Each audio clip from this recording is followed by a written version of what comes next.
What's up, you guys? Aditi. Welcome back to our channel. Have you ever wondered how do we think? Or what does it mean to think? How do we communicate our thoughts? Because we are thinking all the time. Actually, we are even talking about thinking all the time. What do you think? Let me think about it. I don't think so.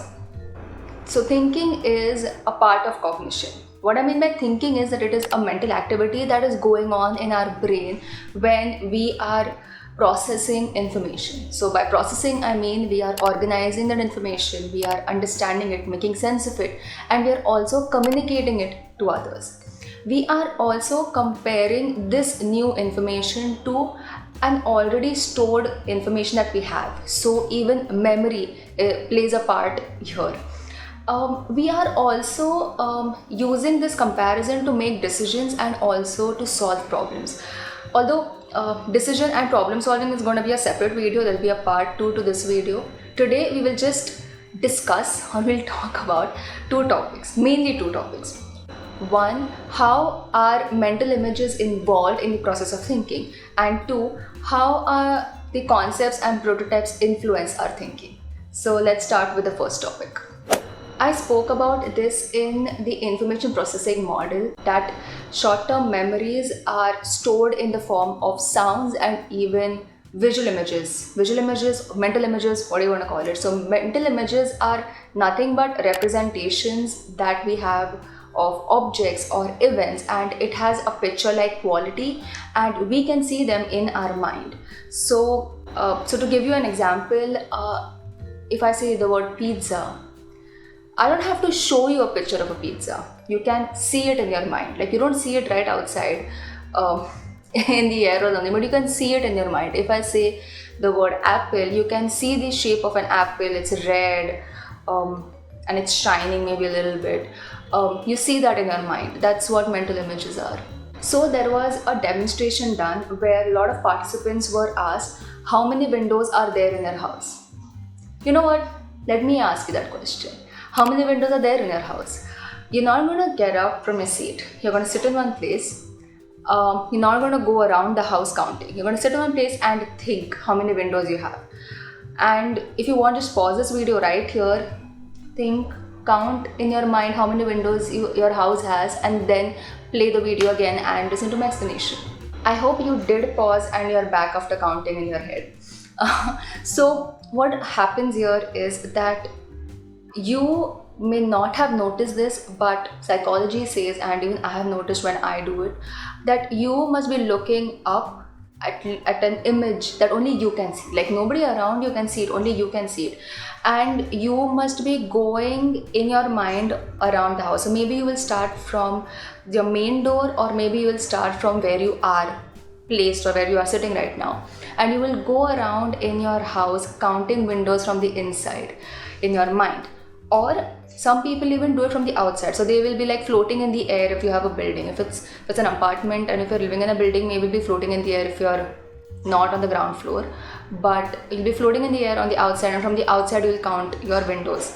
So what I'm trying to say here is that we create a mental image of our house in our head. Secondly, a person who has less windows in their house will take less time as compared to somebody who has more windows in the house. This is because actually we tend to think that because we are doing it mentally, we'll do it faster, but that's not really the case. So if you would physically go around your house counting the windows, you would take time, and you take, I think, that much time only you take to count the windows, going around your house and counting windows mentally. So the person who has a bigger house will have more windows, will tend to take more time, because bigger house, he has to walk around the house, whereas somebody who has a smaller house, they will be done faster. And this is explained really well in this one study given to us by Coslin in 1978, I think.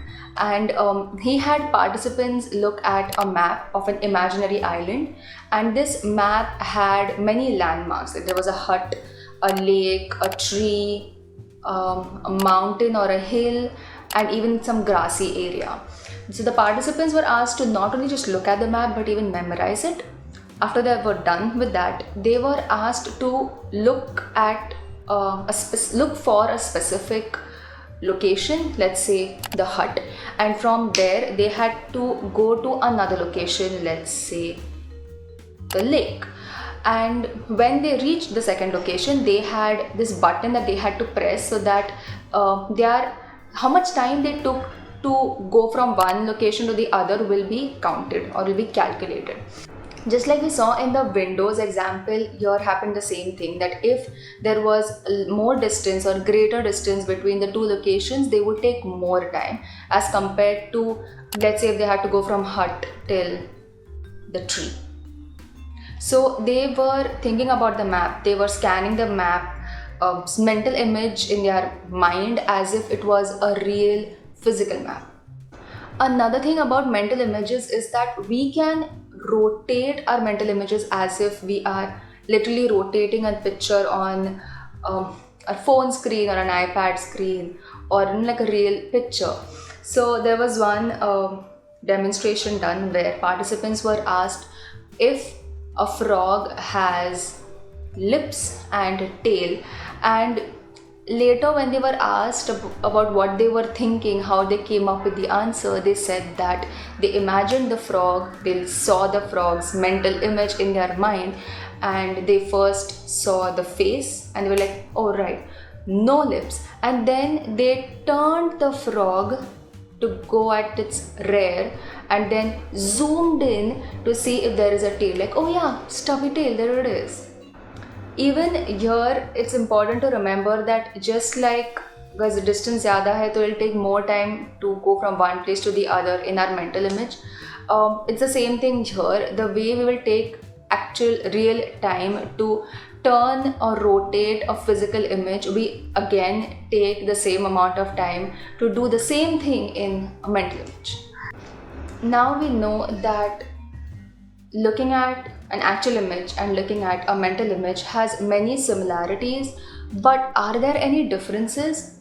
Then yes, there is. So I did speak about this in this video, you can check it out as well. But so what happens is when you're looking at a real actual image, the information goes from your eyes to the visual cortex in the occipital lobe, and there are different parts of this cortex that organizes and tries to make sense of the picture that we are seeing, and it is also compared to other stored knowledge that we have in our memory. But when we are actually looking at a mental image, the parts that has stored knowledge sends the information to the visual cortex, and that is where we actually see the mental image in the mind's eye. Coming to the second topic of today's video, how concepts and prototypes influence our thinking. So concepts are nothing but these ideas that represent a class or category of objects, events and activities for us. So when we think of a concept of an object, we don't have to think about all the objects in that class. Let me give an example. If I say fruit, you don't have to think about each and every fruit that you know of or that are there in this world. Right? When I say fruit, you understand the concept of fruit. You understand what a fruit is. So these concepts are really important because they help us save time. They save our efforts. They help us identify new objects that we have never seen before. So for example, if I show you these 9 chairs, some chairs are very typical chairs. So a definition of a chair would be that it has a seat where we can sit on, it has a backrest, it has 4 legs, and it may or may not have an armrest, but these 3 are the main important characteristics of a chair. There are some chairs that does not have these 3 characteristics, and still we can identify them as chairs. And I spoke a lot about this and how we perceive things in our environment in my gestalt psychology video, so I'll link it up, you can check it out. Also, concepts help us communicate with each other. You don't have to think about a particular fruit, and even I don't have to think about that same fruit to understand what a fruit is. You can think about apple, maybe I'm thinking about orange. but we're still thinking about the concept fruit. So you get what I'm trying to say. Concepts are of two types: formal concepts and natural concepts. The formal concepts, as the name suggests, formal, they have strict rules, they have to follow these strict features. So mathematics and even psychology to some extent have formal concepts. So to give you an example, all the shapes that we have, like triangle, rectangle, circle, square, they all have formal concepts. So square, let's take square for an example. So a square is a two-dimensional figure which has four equal sides and four angles that equal to 360 degrees, if I'm not wrong. So all of these steps have to be there to qualify a shape as a square. So mathematics is full of formal concepts, and even psychology has some formal concepts that I can think of right now are double-blind study, sleep stages, and even conditioned stimuli, etc. And anything that we learn in school are formal concepts basically. The second type of concept is natural concept. So natural concepts do not have these strict set of rules. They are a little fuzzy. It's because whatever we experience in the real world are natural concepts. So to give you an example, if I ask you to give me some examples of a vehicle, you may think of a bus, a truck, a car, a taxi. You may even go and think of motorbike and even a bicycle. But think about this. Would you ever think of this as a vehicle? This is a bobsled, by the way, and I am sure that this won't be your first choice or the first thought you won't have of this as a vehicle. Okay, let me ask you a couple more questions. Is whale a mammal or a fish? If you have seen this Disney cartoon Phineas and Ferb, you would know about a platypus. So is platypus a mammal or a bird? If you want, just pause this video, look at these two pictures, and then play the video again to listen to my explanation. I think that you would know that whale is a mammal, but it does have a lot of fish-like characteristics, but still it is considered a mammal.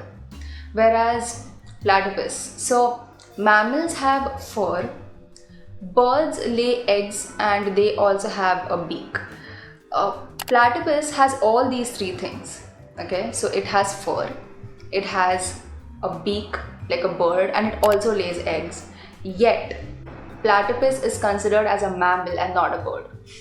So these two or these three were really great examples for you to understand natural concepts. So natural concepts are really important for us to understand our surroundings in a less structured manner.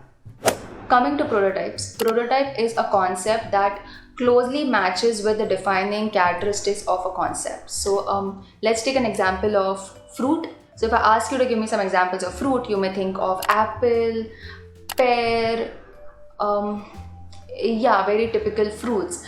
But you may not think of a guava or a chiku or papaya, even banana, unless you belong to or you come from a place where these fruits are grown or they are very well known, or these fruits are pretty prominent in that area. So for example, somebody who lives in Nagpur or somebody who comes from Nagpur may think of oranges. So prototypes develop based on the kind of exposure you have of that object, the exposure you get of that object. This is the reason why it's very difficult for people to think of coconut or avocado, even olive, and even tomato to think when you're thinking of fruits, because these are not very typical fruits. And if you think about the characteristics of fruit, then fruits are round, they are sweet, they have seeds in them, and they grow on trees. So these don't actually fit perfectly into these characteristics, whereas apple does. However, a person who is from Kerala or from Konkan region in Maharashtra, they are more likely to think of coconut as a fruit, as they are exposed to that object.